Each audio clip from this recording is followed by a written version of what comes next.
Hello everyone, BD nursing coaching classes के इस online platform पे आप सभी का स्वागत है। आज जो अपना टॉपिक रहने वाला है वो कम्युनिटी हेल्थ नर्सिंग से है।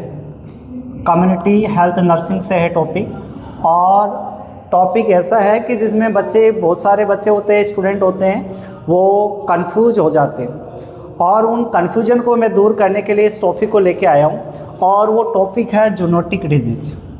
जूनोटिक डिजीज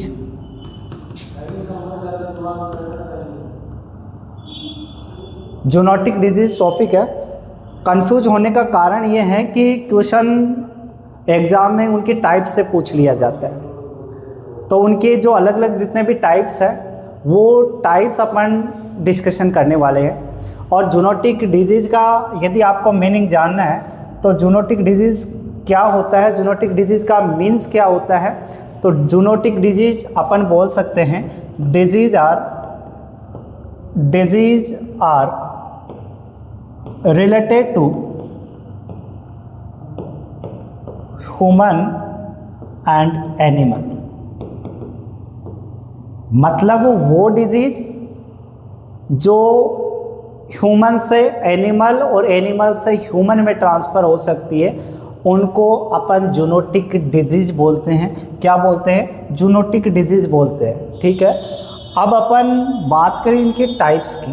देखो क्वेश्चन कैसे पूछेगा, एक क्वेश्चन के सामने मैं लिखने वाला हूँ। जैसे क्वेश्चन पूछ सकता है, rabies is example of which type of disease?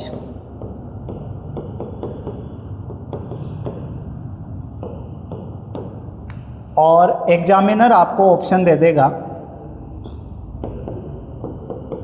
एंथ्रोपोजोनोसिस, दूसरा ऑप्शन आपको दे देगा जो एंथ्रोपोनोसिस, सी ऑप्शन आपको दे देगा एम्फीजिनोसिस, और डी ऑप्शन आपको दे देगा स्पिल ओवर जूनोटिक। अब यहाँ आके अपन कंफ्यूज हो जाते हैं कि रेबीज जूनोटिक डिजीज तो है, जूनोटिक डिजीज का एग्जाम्पल है रेबीज, लेकिन कौन से टाइप की जूनोटिक डिजीज है, इसमें अपन कंफ्यूज हो जाते हैं। तो इसके लिए यदि अपन को एंथ्रोपोजोनोसिस के बारे में पता है, या फिर अपन को जो एंथ्रोपोनोसिस के बारे में पता है, एम्फीजिनोसिस के बारे में पता है, स्पिल ओवर जूनोटिक के बारे में यदि अपन को पता है कि कौन सा टाइप में क्या होता है, डिजीज़ कैसे ट्रांसफ़र होती है, तभी अपन इस जो क्वेश्चन है उसका आंसर दे पाएंगे। तो अपन पहले डिस्कशन करते हैं कि अपन टाइप्स ऑफ जूनोटिक डिजीज की, टाइप्स ऑफ जूनोटिक डिजीज।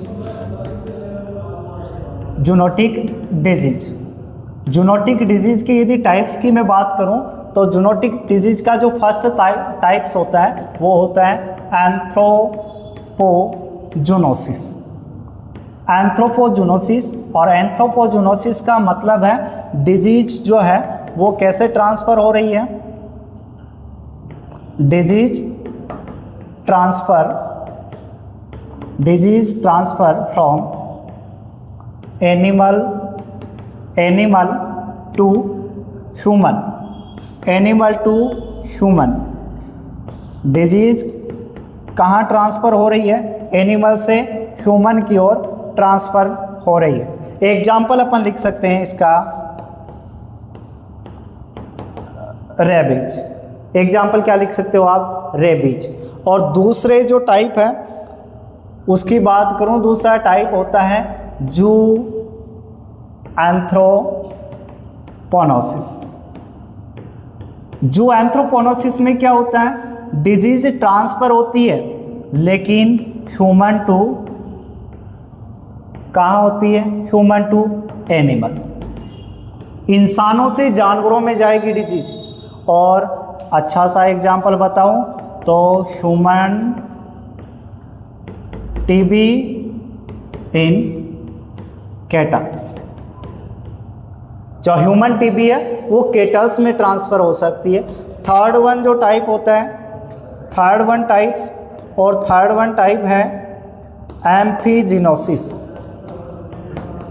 एम्फीजिनोसिस और एम्फीजिनोसिस में क्या होता है, डिजीज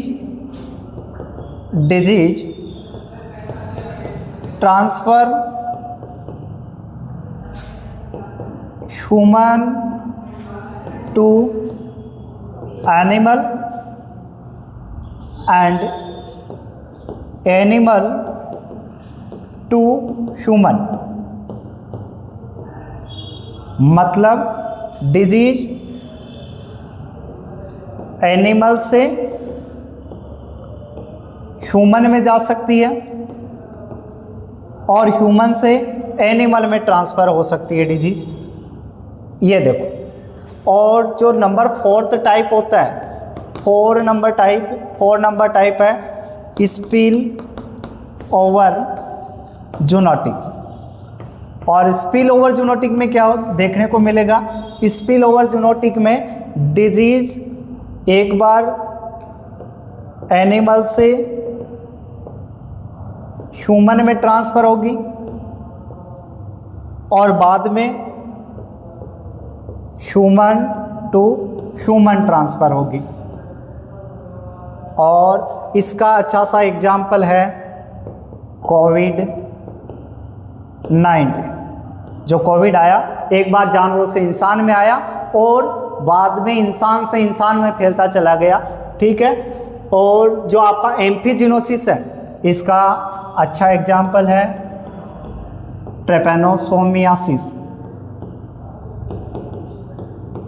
जिसे अपन स्लीपिंग सिकनेस भी बोलते हैं, स्लीपिंग सिकनेस भी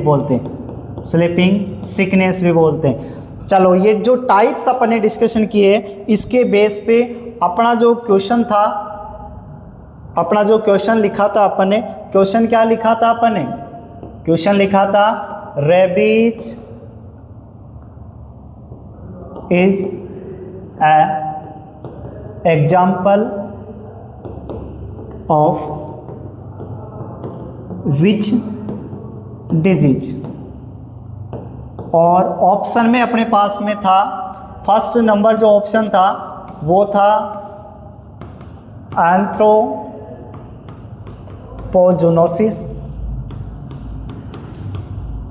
दूसरा जो ऑप्शन था अपने पास में जू एंथ्रोपोनोसिस। और सी जो ऑप्शन था एम्फीजिनोसिस। और लास्ट ऑप्शन था स्पिल ओवर जूनोटिक। टाइप्स अभी अपन ने डिस्कशन किए हैं कि एक डिजीज है वो जानवरों से इंसान में आ रही है, एक टाइप में इंसान से जानवरों में डिजीज आ रही है, तीसरा जो टाइप था उसमें अपन ने पढ़ा कि एक दूसरे में ट्रांसफ़र हो रही है, मतलब इंसान से जानवरों में और जानवरों से इंसान में, एनिमल टू ह्यूमन और ह्यूमन टू एनिमल। और लास्ट जो टाइप था उसमें अपन ने डिस्कशन किया था कि एक बार एनिमल से ह्यूमन में जाएगी डिजीज और बाद में ह्यूमन टू ह्यूमन ट्रांसफ़र होगी। तो बताओ रेबीज जो डिजीज है वो किसका एग्जाम्पल है? आप आंसर दे सकते हो क्या? रेबीज जो डिजीज है आप राइट आंसर क्या कर दोगे? एंथ्रोपोजूनोसिस। मतलब डिजीज ट्रांसफ़र किधर हो रही है? Animal to human. Disease transfer किधर हो रही है? Animal to human. Animal to human. हमेशा एक ट्रिक याद रखनी है, डिजीज़ जो देने वाला होता है वो हमेशा पीछे रहता है, डिजीज़ लेने वाला हमेशा आगे रहता है। ये ट्रिक आप याद रखोगे, ठीक है। ऐसे ही जो इंफॉर्मेटिव जो वीडियोज़ हैं ऐसी नर्सिंग के बारे में जितनी भी नई अपडेट्स है उनके बारे में जानने के लिए आप वीडी नर्सिंग कोचिंग क्लासेज के YouTube channel, Instagram channel, Facebook accounts आप सभी को फॉलो, लाइक, सब्सक्राइब कर दीजिए। Thank you. ऐसे ही अपना प्यार बनाए रखिए हम लोगों के साथ में, और आप लोगों का साथ रहा तो हम ऐसे ही आप लोगों के लिए नई नई अपडेट रोज़ लेके आ जाएंगे, नए नए आप लोगों के लिए टॉपिक डिस्कशन लेके आएंगे। ठीक है, थैंक यू।